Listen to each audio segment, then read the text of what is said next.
இந்த வருடம் அக்டோபர் மாதம் 18ஆம் தேதி குரு பயிற்சி திருக்கணித பஞ்சாங்கப்படி ஆகிறாரு. கடகராசியில் தன்னுடைய சொந்த நட்சத்திரமான புனர்பூச நட்சத்திரம் 4ஆம் பாதத்தில் குரு பயிற்சி ஆகிறாரு. கடகராசியில் குரு பகவான் உச்சம் பெறுவார். ரிஷபராசிக்கு குரு பயிற்சி எப்படி இருக்கும் அப்படிங்களாம். ரிஷபராசிக்கு குரு பாவ கிரகம்.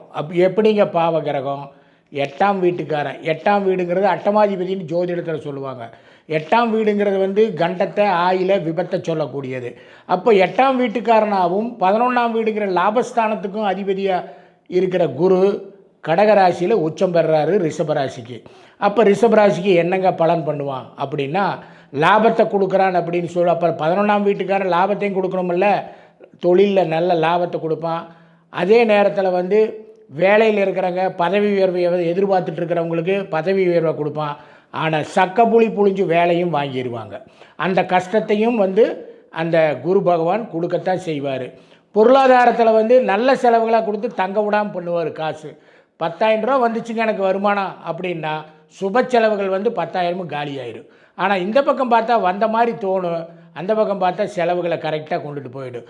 அப்போ ரிஷபராசிக்கு குரு பொறுத்த வரைக்கும் ஒரு மத்தியமமான பலனை தான் கொடுப்பான். லாபம் இல்லை நஷ்டம் இல்லைங்க, அப்படியே சுமூகமாக போயிட்டு இருக்குதுங்க அப்படின்னு சொல்லக்கூடிய அளவுக்கு தான் இந்த குரு பகவான் பண்ணுவார். அப்போ எத்தனை பெர்சன்ட் இதுக்கு நல்லா இருக்கும் இந்த வருஷம் இந்த குரு பயிற்சினால் அப்படின்னு சொல்லிச்சுன்னா, ஒரு 55% கண்டிப்பாக ரிஷபராசிக்கு நல்லாயிருக்கும்.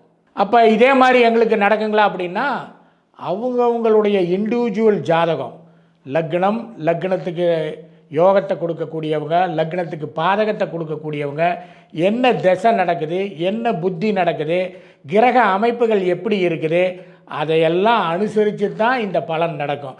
அப்போ உங்களோட ஜாதகத்தில், இண்டிவிஜுவல் ஜாதகத்துலேயும் இந்த குரு பயிற்சி எப்படி இருக்கும், நல்லா இருக்குமா, என் ஜாதக ரீதியாக என்ன திசை நடக்குது, அதை பற்றியெல்லாம் நல்லா தெரிஞ்சுக்கணும் அப்படின்னு ஆசைப்பட்டீங்கன்னா கீழே இருக்கிற நம்பருக்கு தொடர்பு கொள்ளுங்கள்.